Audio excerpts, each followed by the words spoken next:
This is Sybert signing into Kane's Wrath on the map, Tournament Badlands, and spawning on the left side as the purple scrin. It is TibFuture, or TiberianFuture. On the right side, however, as the green scrin, we do indeed have MasterLeaf. This is a best of 5 from the most recent Vanilla Mania tournament, just actually wrapped up today. And I was looking a little bit at the bracket, wasn't looking too much at who ended up winning and what the scores were, but I was looking at the initial sign-up list, and that was indeed a little bit exciting. We've got some pretty good players, and of course, MasterLeaf going to be one of the favorites to potentially win the entire thing. But TibFuture, you can't count him out, especially since this is a best of 5 where he's got a little bit of leeway, but you can't count him out just because on some days we have seen him take some games off of the best players in the game. Will he do that today? Well, we'll have to see. MasterLeaf, as I said before, probably one of the favorites to take the entire event going into it, especially without some retired players currently not here. And actually, interestingly enough, MasterLeaf still goes for the triple descent opening. And the buzzers will not get them. That hive being placed just a little bit too far away. Actually, the second one does get placed down, and MasterLeaf will be able to escape. So that's a little bit unfortunate there for TibFuture, dropping down that money, not really getting too much value out of it. But with a best of 5 format, either one of these players can afford to drop a couple of maps before things get really hairy. Now it looks like in the north we've actually got the descent starting to target down that Tib spike. Good for TibFuture. Going to be doing a little bit of targeting there. And MasterLeaf doing the exact same thing, of course, with his triple descents. He's going to kill those Tib spikes a good bit quicker. But these two players, they're also relegated to only playing GDI, Nod, or Scrin for the tournament because this is Vanilla Mania. You can't play none of those sub-factions. That's the vanilla part of the title. Also, I personally just want to... actually, Gunwalker going to be cleaning up that entire descent squad. So, actually, the Tib Spike will survive. Good on MasterLeaf for that. At the same time, he cleans up the Tib Spike of his opponent. But, personally, I always want to call it Vanilla Manila, just because it rhymes, not any other reason, actually. But we do indeed have MasterLeaf going to be not moving out, but rather TibFuture, on the other hand. He's dropping down at that Tier 2, getting himself established. Actually, going to be a pretty... much quicker expansion from MasterLeaf, but as you can see, he's missing at that Tier 2 as well, which we may end up seeing some sort of fast tech from TibFuture because of that faster Tier 2, but it's not going to be super fast tech. If he was going fast tech, it would have been one base. You know, you can't even call it fast tech. After the expand, it's not really fast tech. But he does... he actually lost both of his Tib spikes. Oh, okay, so we went for the Corruptor. That's what the Tier 2 was for. Not necessarily for the fast tech right up to, Mechapeds or something like that. But MasterLeaf being a little bit annoying with those descents. Corruptor is, of course, a great way to deal with that. You really can't... I mean, you have to be on an A move, or not an A move, a move command to pretty much lose that Corruptor to descents. Unless it's just an insane amount of descents, but it's just not cost-effective. Now, the descent's moving in. MasterLeaf might be able to get some damage done, and there's no Buzzer Hive queued. Okay, there's actually a second Corruptor here as well. MasterLeaf being a little bit annoying with his Gunwalker. Corruptor should be able to deal with that without too much trouble. And actually, it is going to be straight into the Tech Lab, awfully slowly to build, but it is going to be Tech Lab before the expansion really gets established. I mean, sure, yeah, the MCV is there, but there's no refineries, there's no harvesters harvesting. So it is going to be Tier 3 before they expand. Gunwalker does go down, it gets the scout off. He sees, hey, that was going to be one base Tier 2. It's considerably later for MasterLeaf, but MasterLeaf now knows that. And actually, I think MasterLeaf is going Tier 3 as well. That's building a little bit too slowly, I should think, to be a refinery. He does have his one refinery down, which is, of course, good for him establishing that economy early on. Also has apparently a couple of dev tanks out. Not sure if he actually has more than that. There's the Tier 3 from MasterLeaf. He's got a couple of more dev tanks. Looks like maybe 3 in total. Could be building a couple more. Might just look to transition into Mechapeds, but there's going to be the economy establishment by TibFuture, and TibFuture snipes down 3 Seeker tanks pretty much immediately there. Might actually be able to escape with a Harvester kill as well. Now there's going to be a second War Factory getting dropped down, and this Harvester may potentially be off to leech some blue Tiberium, or it's on a really far move command to escape that Mechapede, and oh, the Harvester does survive. A nice pull there from MasterLeaf, and that Harvester is full of Tiberium, so TibFuture would have loved to clean that up. One Corruptor gets cleaned up by the Dev Tank, and at the same time, another Dev Tank tried to... Oh, he actually killed off a Mechapede. That's a nice kill there for MasterLeaf. I'm not actually sure how many segments were on that Mechapede, but regardless, that is a nice kill for MasterLeaf. And when it comes down to Mecha v Mecha Wars, if you can gain that advantage early on, that's definitely going to be a nice move. And it looks like MasterLeaf cleaning up a fair amount of the blue Tib there. That's probably not his first Harvester load of Tiberian, unless TibFuture is the one who was long-distance harvesting that, but one of those players was. Now, MasterLeaf is going to be trying to be a little bit annoying. It looks like he's actually got 6 Mechapeds out on the map. TibFuture, on the other hand, is going to have to be a little bit careful with the defense here. He's only got 3 Mechapeds, so that's half the numbers, plus he's going to have to deal with this Dev Tank. It's a bit of a dangerous situation here for TibFuture. He's going to have to be really careful about the engagement. Now he rushes in. MasterLeaf gets the kill on 1 Mechapede. A nice move there. The Storm Column is down. This should be forcing MasterLeaf to disengage. Another Mechapede does go down, and that's some good value for MasterLeaf. Now TibFuture gets out the Annihilator Tripod, which is very important in dealing with the Mechapeds. Having that Annihilator Tripod there is so important, and in just the crushes that it can deny the Mechapeds and just absolutely slaughter them if they get in range. It actually looks like TibFuture going to be adding on a couple more Mechapeds. Should be able to stave off the attacks from MasterLeaf. MasterLeaf might be able to find some weakness, but we'll see how TibFuture actually decides to defend that. And of course, Storm Columns are just so good at dealing with Mechapeds, and the Mechapeds heading on south. Of course, the Tib spikes have already been cleaned up, which means they don't have to be worried about cleaning those guys up. And unfortunately for TibFuture, he's not sending that guy to the blue Tib. He was just harvesting some of that green Tib down south. 1 power plant goes down. A nice move there for MasterLeaf, pulling one of those Storm Columns offline. Oh, he even gets the Harvester as well. It's not a lot of value, but it's just enough value, and even forcing the power down of that refinery. I mean, it's not being used anyway, so it's not the biggest deal for TibFuture to have to power that down. But it definitely is annoying. In the middle of the map, ooh, and actually, force field generators finishing up for MasterLeaf. He's got that upgrade on the way. And the MCV in the middle of the map, the drone ship poised for the expansion. He's actually doing a really good job of keeping TibFuture on his half of the map, although it looks like up in the north there's 1 Mechapede going to be crawling around. We'll have to see if MasterLeaf is able to deal with that. TibFuture might just want to go for the Tib spike kill because it's easy. I mean, after that, he's got only a couple of power plants, and then this base, which has already served its purpose before he gets down to the actual infrastructure of MasterLeaf's base. And 1 Harvester does go down. MasterLeaf able to pick off some of the eco of his opponent. And of course, these are very important Harvesters here right on the front lines. Really a lot for TibFuture to actually use here. That was like the worst use of the Annihilator Tripod. It did kind of lock down one of those Mechapeds as 2 of them do come back online. They both do get sniped. Nice snipes there by TibFuture. It looks like a 3rd one went down as well. The 3 remaining will be able to escape. Now, the only thing that I'm kind of worried about is back here in the main base of MasterLeaf. Although it looks like he's not actually using this gravity stabilizer for anything. I was going to be a little bit worried if MasterLeaf was going for a big air transition, just because Devastator warships, if you're able to get up a good enough number of them, can be so devastating. I mean, they're devastating in their own right to buildings, but once you get up 2 or 3, even 4 of them, you can just shred a base so quickly. Although that may not even matter for MasterLeaf, just because if he's able to harvest a lot of this green Tiberium in the center, he's going to have so many units it may not even matter what the defenses of TibFuture are. But TibFuture, he's not going to have very much, although he is going Shock Troopers, and he does indeed have the Blink Pack upgrade.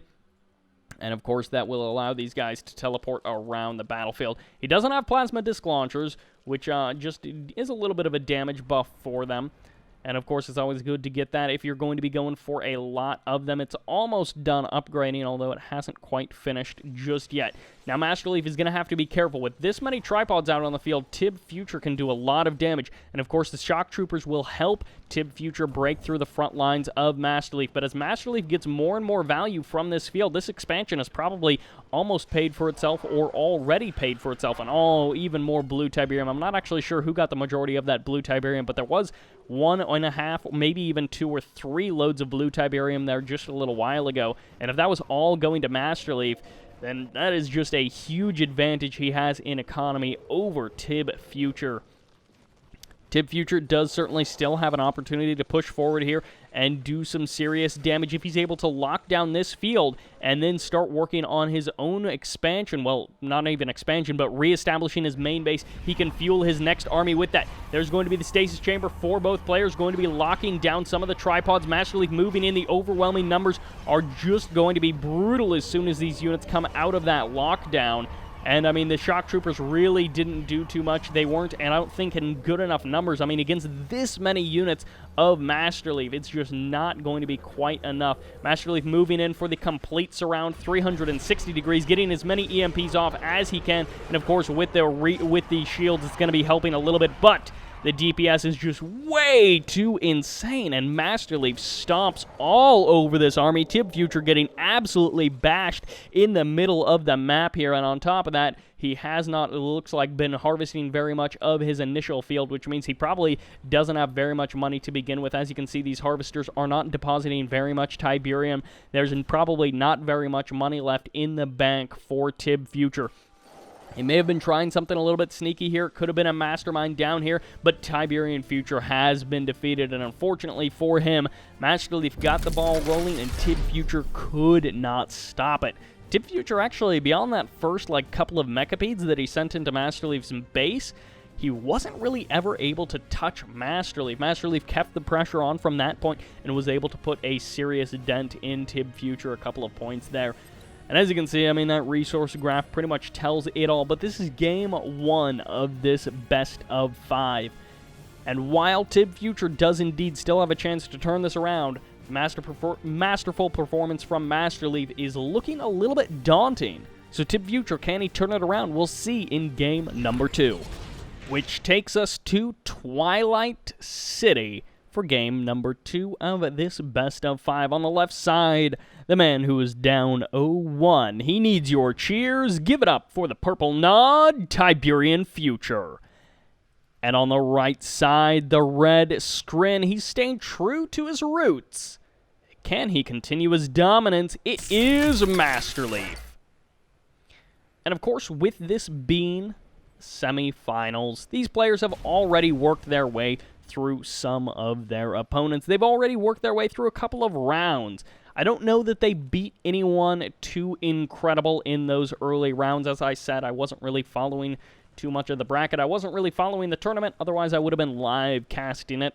I do believe Spartacus live casted this, so if you want to see, I'm not actually sure which games he casted. He is an observer in this game, but I don't know what other matches he was able to catch. So, if you want to see his perspective, then the entire VOD will be up on YouTube, and you can catch it over there. Also, I don't know if Green Zero is going to be casting these games, as he has not at this point, but, I mean, nobody is really, no one's had time to cast these games and upload the videos by now.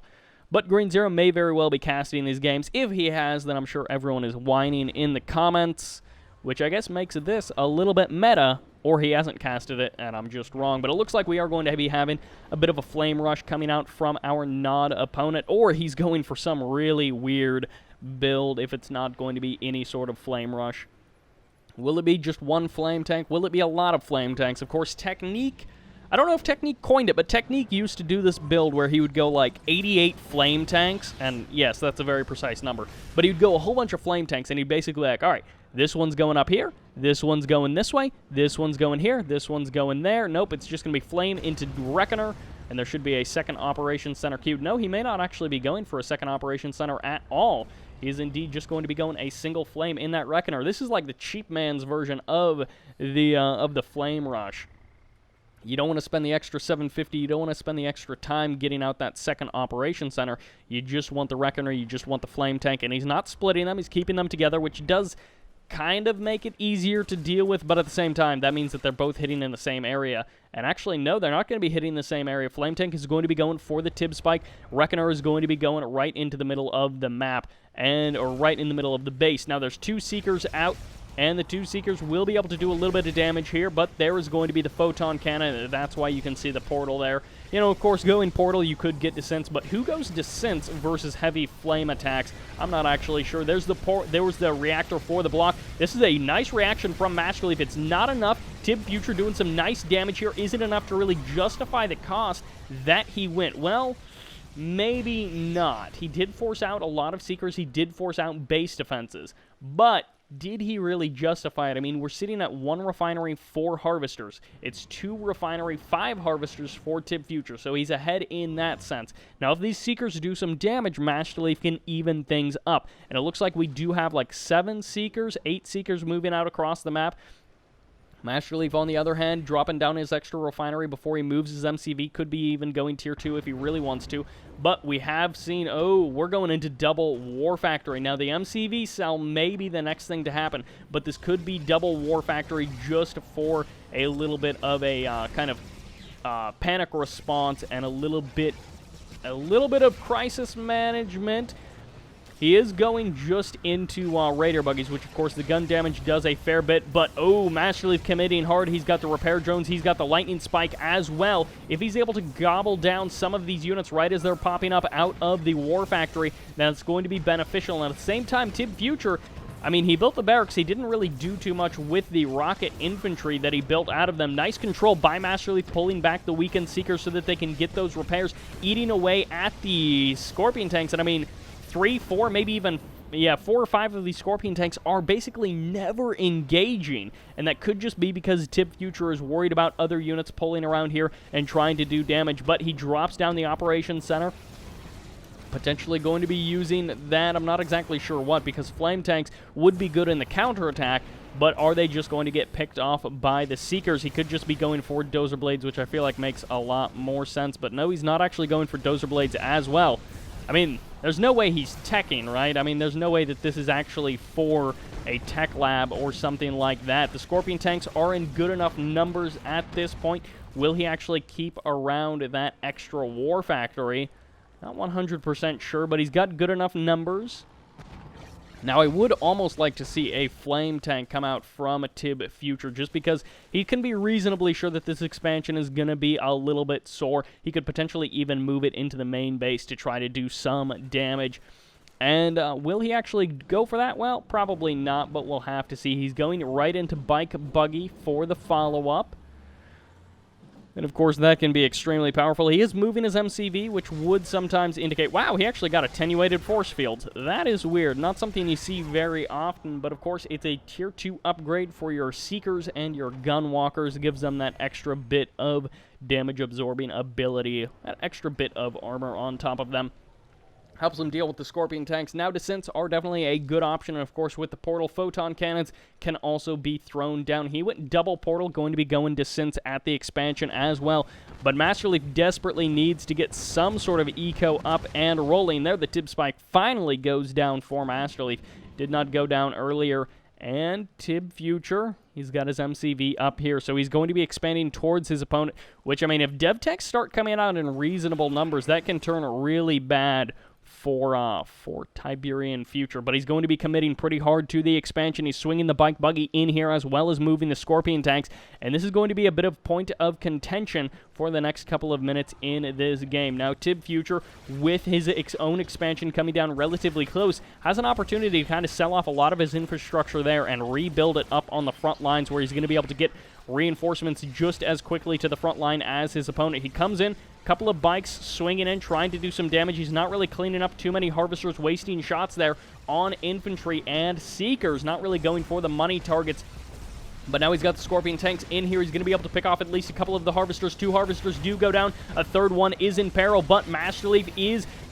he's actually doing a pretty good job of dealing with this army. I mean, he's got the Lightning Spike, of course, the Photon Cannon helping a little bit as well, but it's mostly the Seekers, just the large number of Seekers, and of course, with their force fields, they're able to deal with the Scorpion tanks that much better. Actually, a couple of these weakened Scorpion tanks could be going down. There's the Scorpion tanks finally getting their Dozer Blade upgrade, as it has actually been purchased, or it has actually had the opportunity to be researched for a little while now. Conyard is still, of course, here, and a second refinery would not go amiss on the expansion for Tiberian Future. He swings in again. He's going to be able to clean up 1 Harvester for sure. How many bikes will he actually trade? Remember, if you're trading more than just a couple of bikes for it, then it's really not all that worth it, although these Harvesters are very much worth it if you can snipe them down, just because they're the important Harvesters in relation to the less important Harvesters on the back end of the field for MasterLeaf. Now, TibFuture might be able to snipe down a couple of these transferring Harvesters, of course, with the Tiberium in them. They're going to be worth just that little bit more. And the Seeker tanks are going to be going down. A couple of them do get eliminated. They're not in great numbers, but at the same time, MasterLeaf is actually going to be catching a couple of the Harvesters here. Will he be able to clean up very many of them? Well, just 1 for now. The Seeker tanks may be able to snipe down the second one as it's docking, but at the same time, we've got the Scorpion tanks getting pulled up to the north. They're going to be helping to deal with these Seeker tanks.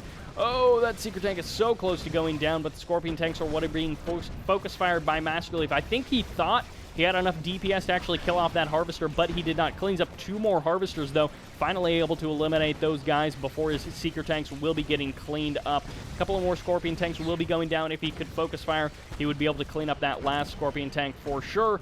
And he'll get it anyways, as MasterLeaf did a fair amount of damage, considering he just traded out those early game Seekers, which he already had. Now... Uh-oh, there's the drone ship. Okay, so he's still got his drone ship. He's got the double war factory on the front lines, and he is going to be expanding behind this. If he can get his economy established, then losing this base won't be too big of a deal. This base is also pretty much paid for itself, so he doesn't have to worry too much about that. I mean, he's harvested a lot of that Tiberium, so he doesn't have to worry like, oh no, this base hasn't paid for itself. Yeah, that base pretty much has paid for itself. Also, the Tiberium on his main field starting to regrow. Should go ahead and power up that refinery as quickly as he can. But of course, MasterLeaf knows all of this stuff. TiberianFuture, on the other hand, may be going for a couple of rocket squads just to mix in and beef up his army versus these Seeker tanks, although he's going to have to worry about his infrastructure back home. He doesn't have a whole lot here. It looks like the Operations Center was already sold off, but these 2 upgraded power plants are likely what's fueling his full-time production. Yeah, he's got no power plants up here, and with no war factory up here as well, it's going to be a little bit hard for him to reinforce if he continues to have pressure in the north. Now, of course, the Descents aren't going to be doing too well versus the repairing Scorpion tanks with the Black Hand for support, but these Seeker tanks may be able to focus down that last power plant. They'll get it indeed. The refinery over here should be established relatively soon. MasterLeaf keeping up the pressure, and he's actually got an overwhelming number of Seeker tanks in the north. He may have just simply overwhelmed the sheer number of Scorpion tanks due to the cutoff of reinforcements. The entire base down here has been sold off. TibFuture is in absolutely panic mode. He may need to drop down another Hand of Nod just to deal with these Seeker tanks. And now that the final Scorpion tank rounds are here, is he actually going to be able to hold things off? Maybe if the Lightning Spike wasn't here, he'd be able to clean up all of these Seeker tanks, but will he be able to do it with the Lightning Spike constantly pumping out DPS? The Seeker tanks do indeed pull back. MasterLeaf not wanting to sacrifice any more units, and the harvesting has been severely disrupted here for TibFuture. He does have a number of low health Harvesters, which could be sniped very easily by MasterLeaf in the near future. MasterLeaf also going to be transferring a couple of Harvesters, 3 or so, to the midfield blue. Could go ahead and sell off this refinery if he wants. And of course, these Harvesters can transfer on down to this field. And actually, if he transfers the 3 of them, it's going to be fully saturated. He's going to be very happy about that. Shredder turrets going down just to buy a little bit of time. There's the Hand of Nod, potentially for Rocket Troopers, but also for the Engineer if he needs the insta-repair on the Conyard. Seeker tanks getting pulled back, and of course he doesn't have to worry about this base or any reinforcements coming from there. But there's still no war factory. It's just going to be into that single racks of production. The double racks is over here, but now it's just back into the single racks as the Secret Shrine has been purchased. Cabal. Confessor Cabal's upgrade has been purchased as well. And also, looks like TibInfusion is getting researched as well. One Harvester going down there, a couple more might get sniped. That guy's at half health. The other guy is very low on HP as well. A nice tech snipe here by MasterLeaf is going to be able to clean up that secret shrine before the upgrade actually finishes. And that's just going to be a little bit annoying there. Locking down that TibInfusion upgrade is just a little bit annoying for TibFuture. MasterLeaf, again, he's just got overwhelming production. TibFuture was never able to really shut down this base, which, I mean, more important than shutting down the refineries is the war factories that have pumped out so many Seeker tanks for MasterLeaf.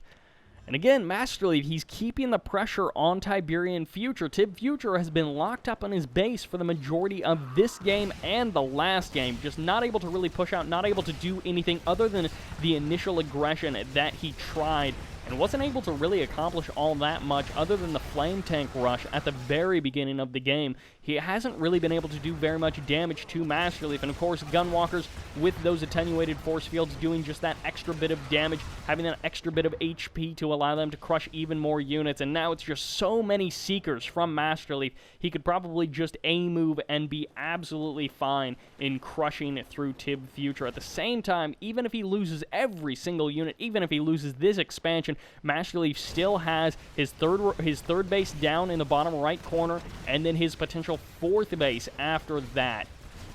It's just so much infrastructure, so many units, so much macro coming out from MasterLeaf, an overwhelming force pushing in here for MasterLeaf. The repair drones as well being called in, and the MCV down below that half HP.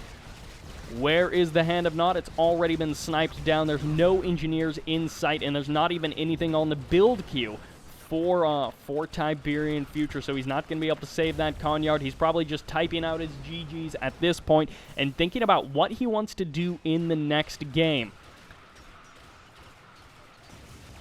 And this is going to be the wrap-up for TibFuture. He's maybe holding on hope. Is he actually going to try to get out a Redeemer? I mean, even if he gets out the Redeemer, what is he really going to be able to do with it? There's the sell-off. The final units and structures go down as TibFuture backs out of the game.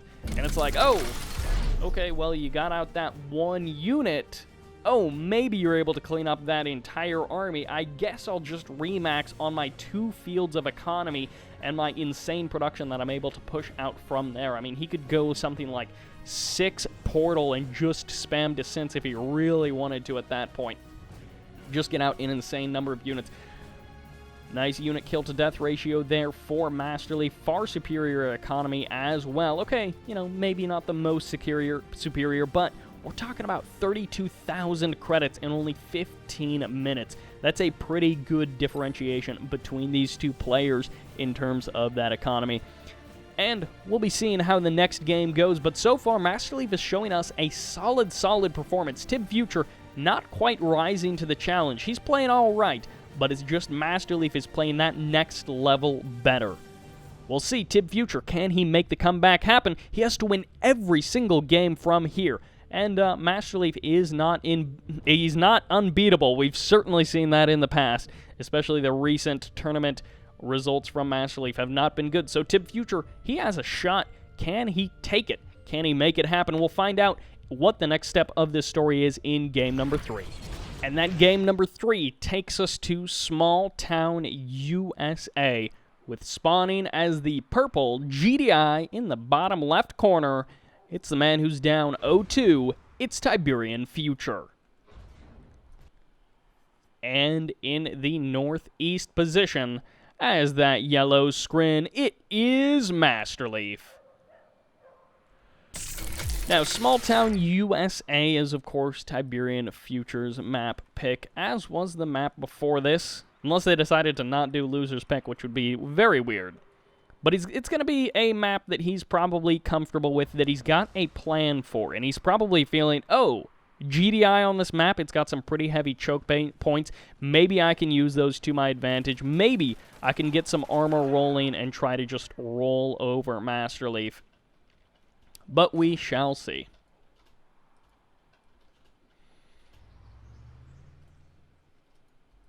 And MasterLeaf did go for just that single dojo. Dojo, that's Red Alert 3 opening. But, yeah, not a dojo. I didn't actually catch if TiberianFuture went for the double racks opening. He may very well have. Of course, you get those Tib spikes so much more quickly.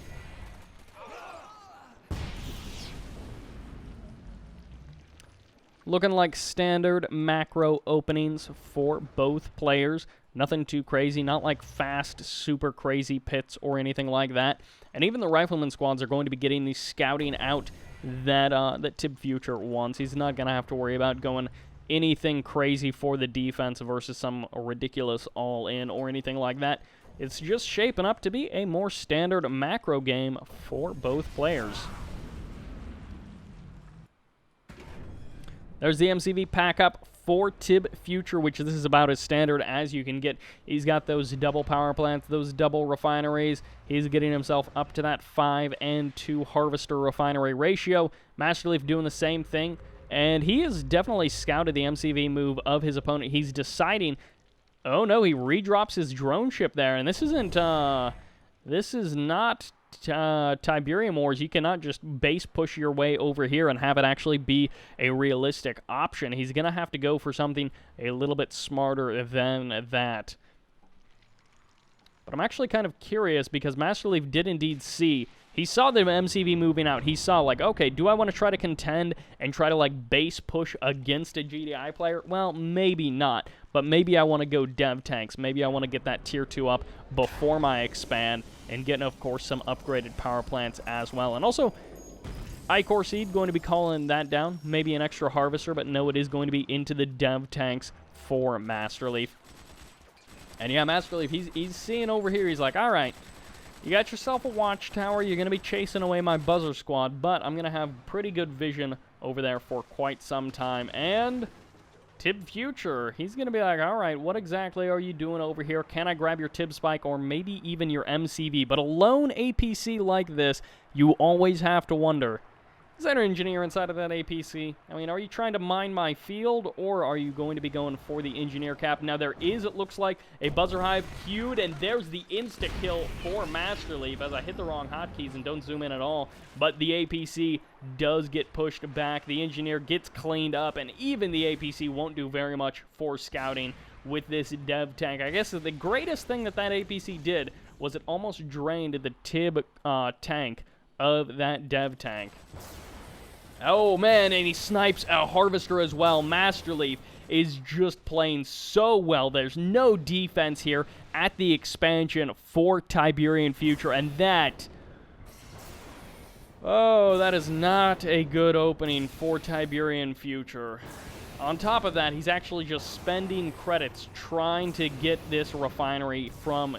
trying to get it back up to that full HP, trying to keep it from dying, more importantly. I mean, he may not care so much about it being full HP, but he definitely cares about whether or not it dies.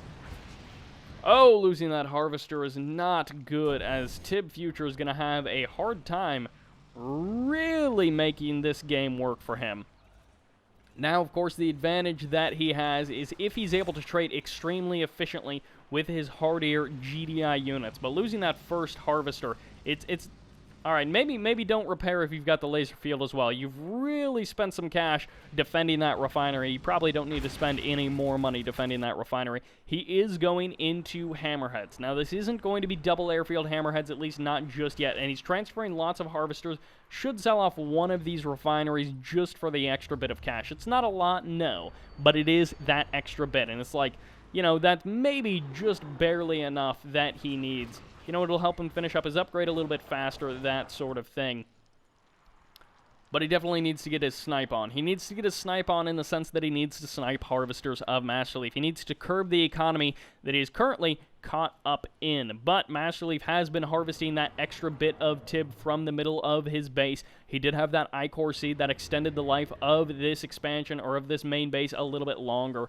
And he's even got, you know, a full load of Tiberium left in these harvesters, left over from that main base, and he's been harvesting this field a little bit more. So MasterLeaf has an impressive number of dev tanks. Is he going to be able to really use them to put the hurt on TiberianFuture, or will TiberianFuture be able to just simply buy his... way back in, as we actually have an APC with an assimilator in it.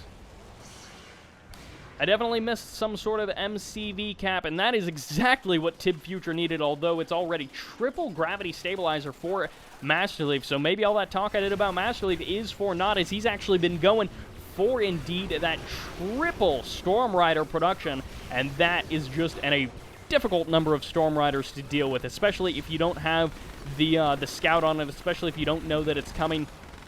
APCs are a pretty good way to deal with it. AA turrets as well will help you deal with this crazy number, but the dev tanks following up could be just a little bit too much. I know this Rifleman squad, he's trying as much as he can, he's trying as hard as he can, and actually TibFuture, oh, TibFuture, please don't lose these hammerheads. No, he pulls them. Good control there by TibFuture, just going to be pulling them away from these Storm Riders. And there's the rebuild of the drone ship. It is a big deal, though, that he lost that drone ship to that APC engineer. Dev tanks getting pushed back. A nice move here for TiberianFuture. Going to be cleaning up a couple of the dev tanks. Oh, not quite as many as he would have liked. He would have liked to be able to clean up all of those. That would have really reset MasterLeaf in the ground army sense. And, oh, Hammerhead's going to be getting pushed back. One does go down. A second one might get eliminated. And there's the tungsten shell upgrade. Nice control there by MasterLeaf. I don't know that he's actually lost more than just like one of these Storm Riders. Could go ahead and pull a couple of them off to get the repairs. That's really the only reason to return to base for those Storm Riders. We do have a Harvester, which has just been taking so much damage. Could go ahead and unload that Tiberium. Hopefully it is not bugged. Hopefully it's not somehow stuck there, as it shouldn't be. I mean, that would be a pretty weird glitch if it was just locked in that one position. TiberianFuture, he has bought himself so much time. MasterLeaf has not been able to really capitalize on that initial damage that he did. On top of that, TibFuture starting to strike back. He's got his Firehawks out around the map, and MasterLeaf just now going for that Warp Chasm while the Marv has been constructing for a little while. MasterLeaf could be trading out a couple of the Storm Riders.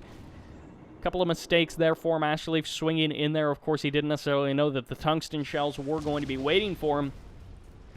But unfortunately for TibFuture, he wasn't able to clean up more than just those couple of Storm Riders. But using the Firehawks, definitely a good choice there for TibFuture. Going for the Firehawks in the first case. Of course, hey, using units that you have, that's always a good choice. And it looks like it's going to be at least one engineer right out of the barracks into that Marv.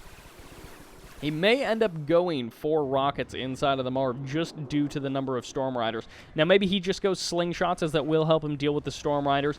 And yeah, the Storm Riders can overwhelm the slingshots, but as long as you've got a reasonable number, I don't know if I agree with the snipe of that refinery. There are better options. It's not like sniping that refinery is bad, but it's just that there are a lot better targets for those Firehawks to be using their bombs on, rather than just that one refinery.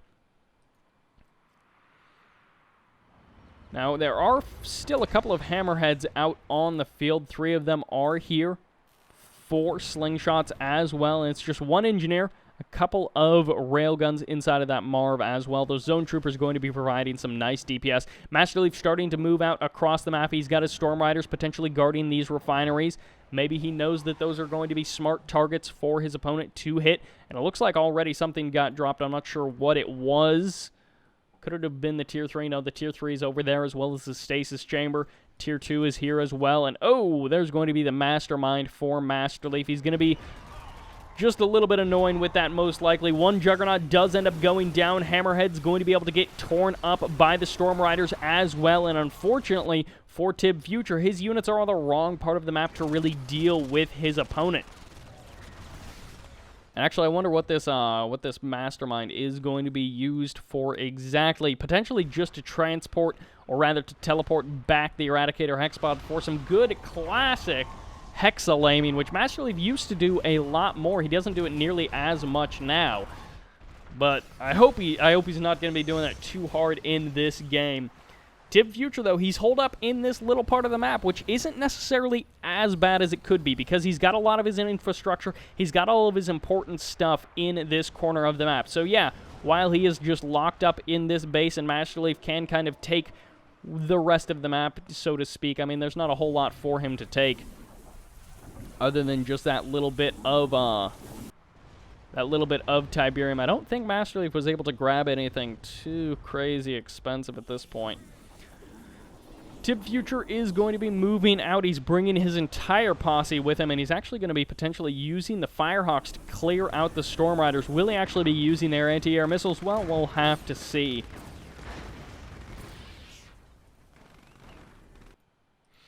Oh, the long-distance harvesting, adding insult to injury for MasterLeaf. He just wants to steal that extra bit of Tiberium. There's going to be the stasis chamber for MasterLeaf. He's not actually moving any units into position for the EMP or anything like that, or at least not just yet. He is going to be teleporting forward right onto the Juggernauts, and there's no EMP ability waiting for this Eradicator Hexpod as it spawns. He's going to get the insta-kill on 3 Juggernauts. A 4th one will go down as well, and MasterLeaf is tearing through this army. He's bought enough time to get his Annihilator tripods close to that Marv, and the units are just getting absolutely destroyed for TiberianFuture. His chances in this game are shrinking a little bit here, as MasterLeaf could even be moving in for the EMP, but this is the last bastion of hope for TiberianFuture. If he loses this, he has almost no units left to go for the defense. Now, he's going to be coming in with the Firehawks. He gets off a couple of shots there, but it's not even enough to stop the Storm Riders. It's not enough to clear the airs, and he does lose another Firehawk. Oh, he does have EMP grenades. Yes. That is what he needs to hold the line. But on top of that, he's going to need units. And unfortunately, out of this EMP grenades and units equation, units are really the thing that he's missing. Now, if he can buy himself enough time, he might be able to start crawling his way back into this game. But the problem is, he's lost pretty much all of his money, and there's the face field, so the DPS for the next minute doesn't even matter. MasterLeaf even grabs the Juggernaut. Now, does get cleaned up. Oh, the buzzers actually do get called in. Going to be cleaning up pretty much all of the Grenadier squads. The last member of this Grenadier squad will most likely not go down to the buzzers because they're not paying attention. And the Juggernaut will get cleaned up. Oh! MasterLeaf even cleans up that last final member of the Grenadier squad. Eradicator Hexpod makes its escape. And actually, hold on a second. TiberianFuture, he's starting to get a bit of that Tiberium back. He's starting to have a bit of a future for himself and MasterLeaf if he catches out these harvesters. Oh, he drops down the lightning spike just to be sure. He's actually only going for one of the harvesters. The other ones are a little bit too close to what could be the anti-air of his opponent.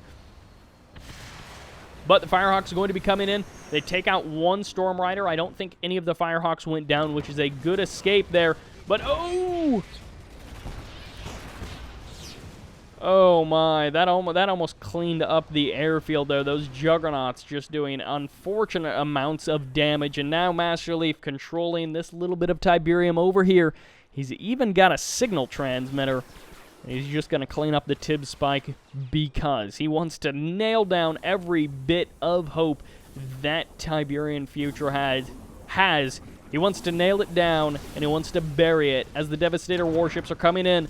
And yeah, the artillery as Juggernauts is pretty good, but it's not too good versus all of this stuff that MasterLeaf has. There's actually going to be the Marv, which again, it's the last bastion of hope for TiberianFuture. Can he actually deal with the Devastator warships? He cleans one up. A nice move there using the Firehawks to the best of their ability. But now the Marv, which he just spent so much money getting out, has been cleaned up. TibFuture has been defeated. The GG going down, and MasterLeaf will perform the 3-0 clean sweep, the total annihilation of TiberianFuture.